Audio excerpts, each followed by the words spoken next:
ఈ రోజున జగద్గురు శ్రీమద్ విరాట్ పోతులూరి వీరబ్రహ్మేంద్ర స్వాముల వారి దీక్షలో ఉండి స్వామివారి పూజా కార్యక్రమాన్ని ఏర్పాటు చేసి మనందరినీ కూడా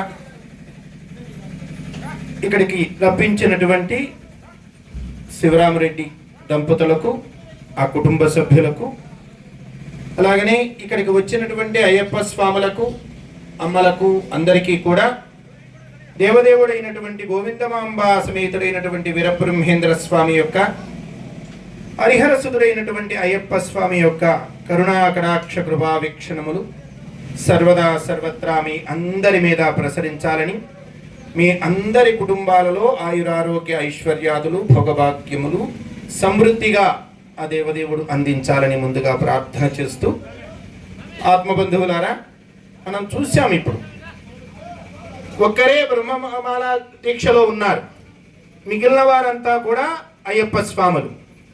ఈ ధర్మంలో ఉన్నటువంటి గొప్పతనం ఏమిటి అంటే, నాకు చిన్నతనంలో గురువులకి ఎవరికి నమస్కరించే అలవాటు లేదు. నా గురువు ఒక్కడే గురువు, నేను నమ్మినటువంటి భగవంతుడే భగవంతుడు అనేటువంటి ఒక మూఢత్వంలో ఉండేవాడిని.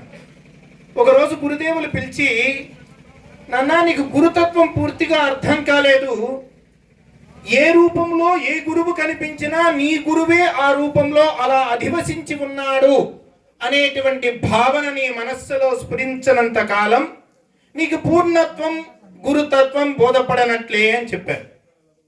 ఆ రోజు నుండి ఈ రోజు వరకు ఏ సాధు మహాత్ముడు కనిపించినా వారి పాదాలనంటి నమస్కరిస్తాను. నా గురుదేవులైనటువంటి అచలానంద స్వామి వారిని నమస్కరించినట్లుగా నేను భావిస్తాను.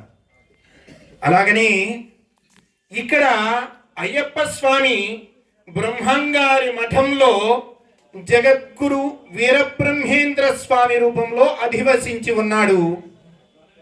అక్కడ కొండ మీద వీరబ్రహ్మేంద్ర స్వామి అయ్యప్ప రూపంలో అధివసించి ఉన్నాడు. ఈ తత్వం మనకు బోధపడితే ఈ ధర్మము యొక్క సారం మనకు అవగతమైనట్లే. శివ గోవింద గోవింద, హరి గోవింద గోవింద అంటూ స్వామివారి తత్వాలలో మనకు వినపడుతుంది. గీత నా భక్తులు శ్రేష్ఠుడని శివుడు వినాయకుడు మెచ్చిని లాంటి మాటలు వినపడతాయి. రామ అనే మంత్రము నా కుక్షిలోనే ఉన్నది అనేటువంటిది కాలజ్ఞానంలో మనకు కనబడుతుంది. స్వామివారు సర్వదేవతల యొక్క సమన్వయాన్ని చూపించారు. వీరబ్రహ్మేంద్ర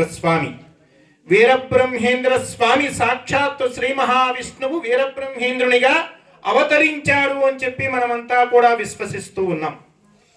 వచ్చిన వారు శ్రీ మహావిష్ణువు అయినా పెట్టింది అడ్డనామం. ఆయన ప్రతిష్ఠించింది అంతా కూడా శివ ప్రతిష్ఠ, లింగ ప్రతిష్ఠ. అక్కడ చూస్తే గురుస్వరూపంలో అల్లాడుపల్లె వీరభద్రస్వామి, అలాగనే భద్రకాళి ప్రతిష్ఠ, శివ గోవింద గోవింద, హరి గోవింద గోవింద అంటూ పాటల్లోనూ తత్వాలలోనూ. కాబట్టి స్వామివారిని సూర్యమండల మధ్యవర్తిని నమః అని చెప్పి ఇందాక 32 నామాల్లో శివరామరెడ్డి గారు చెప్పడం జరిగింది. సూర్యమండల మధ్యములో ఉన్నటువంటి ఆ స్వరూపం ఏదైతే ఉందో, ఆ సత్సిత్ ఆనంద స్వరూపం ఏదైతే ఉందో అదే వీరబ్రహ్మేంద్ర స్వామి. అదే ఇన్ని రూపాలలో ఇన్ని దేవతా స్వరూపాలుగా అధివసించి ఉన్నది. నిర్గుణ నిరాకార పరబ్రహ్మమే మన కోసం ఒకే చక్కెర పాకమైన ఆ పోతను బట్టి రకరకాల రూపాలను పొందినట్లుగా ఒక్కొక్కసారి ఆయనే సృష్టికర్త, ఆయనే స్థితికారుడు, ఆయనే లయకారుడు. అన్ని కార్యాలు నిర్వహించేటువంటిది ఒకే సత్పదార్థము. కాకపోతే ఒక్కొక్క క్రియలో నాన్నగారు అని ఒకే వ్యక్తిని పిలిచినప్పుడు, ఆఫీసులో ఉన్నప్పుడు సార్ అని సంబోధించినట్లుగా, స్నేహితుడు ఏమిరా అని పిలిచినట్లుగా, ఒకే వ్యక్తిని వివిధ రూపాల్లో పిలిచినట్లుగానే ఆ నిర్గుణ నిరాకార చైతన్యాన్ని మనం ఇన్ని రూపాలలో పిలుచుకుంటూ ఉన్నాం. ఇది మనం గమనించాలి. ఈ ధర్మసారం ఇది. ఈ ధర్మానికి బయట వెళ్తే ఒకే రూపము, ఆ రూపము కూడా అది తప్ప మిగతావి ఏవీ లేవు అనేటువంటి మాటలు వినపడతాయి. మనము కూడా అలానే తయారైతే పాషండ మతాలకి మనకి పెద్దగా వ్యత్యాసం ఉండదు. కాబట్టి సర్వధర్మాన్ పరిత్యజ్య మామేకం, మాం ఏకం శరణం వ్రజ అని కృష్ణ పరమాత్మ చెప్పాడు. అంటే అక్కడ నేను నేను అని అంటున్నాడు. అంటే అన్ని స్వరూపాలు నేనే, భగవతత్వంగానే అక్కడ మనం తీసుకుంటాం. సకృదేవ ప్రపన్నాయ తవాస్మీతి జయాచతే అభయం సర్వభూతేభ్యో దదామ్యేతద్వ్రతం మమ అని రామచంద్రుడు అంటున్నాడంటే అన్ని రూపాలు తనవని ఆయన చెప్పినట్లే. నన్ను ఆశ్రయించిన వారి సకల బాధ్యతను నేనే నిర్వహింతును. అంటే వీరబ్రహ్మేంద్ర స్వామి స్వరూపంగానే కాదు, అయ్యప్ప రూపంలో నన్ను పట్టుకున్నా, శివయ్య రూపంలో నన్ను చేరుకున్నా, లేకపోతే దుర్గా భవాని రూపంలో నన్ను తలచినా, పిలిచినా, కొలిచినా, ఏ రూపంలో నన్ను స్మరించినా అన్ని రూపాలలో నేనే అధివసించి ఉండి మీకు అందవలసినటువంటి ఫలాలను అందిస్తాను అని చెప్పి భగవంతుడు చెప్పాడు అని మనం గుర్తించాలి. మనం స్వామికి కూతవేటు దూరంలో ఉన్నాం. వీరబ్రహ్మేంద్ర స్వరూపంగా స్వామి ఇక్కడ అధివసించి ఉన్నాడు. కాబట్టి వారానికి ఒక్కసారో 15 రోజులకు ఒక్కసారో స్వామి ఆశీస్సులను అందుకుంటే, ఆయన దర్శనం చేసుకుంటే ఆయన అన్నమాట ఆయన నెరవేరుస్తాడు.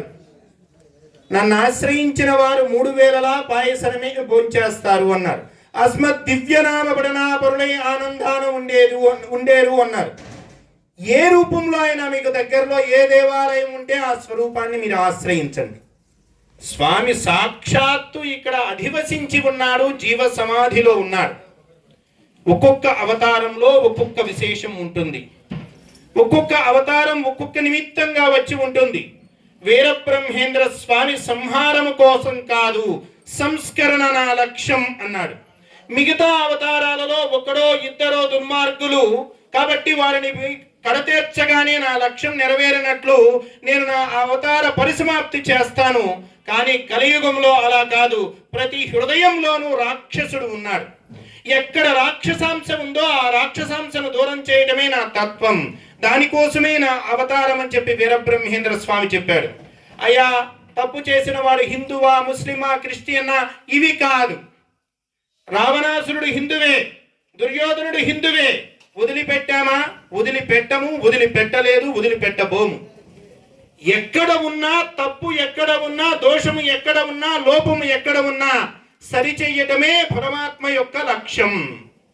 ప్రతి వారిలోనూ అంతర్గతంగా ఉన్నటువంటి ఆ దుర్గుణాలని దూరం చేయటం కోసం, ఆ రాక్షస స్వభావాన్ని దూరం చేయటం కోసం అందరూ ఒకటేరా నాన్న.